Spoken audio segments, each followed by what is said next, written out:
We had the opportunity this weekend as a community to go to the movies together, and I was really looking forward to this movie. The movie was Triumph of the Heart, and it was the story of the life of Saint Maximillian Kolbe. And I'll say, from a personal perspective,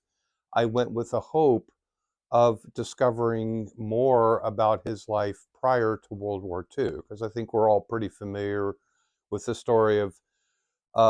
Saint Maximilian Kolbe's life during World War II, but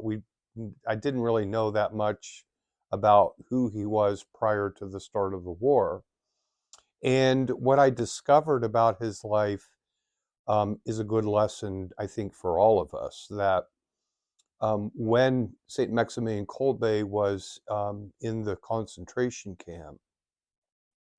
he, of course, had the opportunity to reflect back on his life. And when he asked the question, "Why, Lord, did you put me here?" the answer was that he had spent his whole life talking to other Christian soldiers, was his term for what he did. But he realized that he had spent his whole life, publishing a magazine and doing a lot of good works,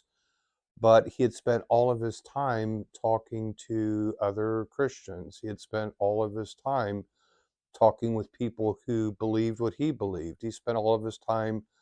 talking with people who agreed with him. And so he believed that the Lord put him in the concentration camp so that he would have the opportunity to serve people who were not like him, people who did not agree with him, people who made him feel uncomfortable, to realize just how deep and how broad and how far the love of God reaches in the world. And so I think it's a big part of our discipleship to discover the need and to discover the will, to step outside of our own comfort zone, to go and seek out those people that we don't know, seek out those people who are not like us, maybe even seek out people whom we know don't agree with us, and who don't identify with the same things that we identify, knowing that that person is in possession of a soul beloved by God, and at the end of the day, are seeking to know him and to draw closer to him. And perhaps you're the one whom God is sending to reach them. And in all these things, remember, God is who he says he is, you are who he says you are, and live the life that he called you to live.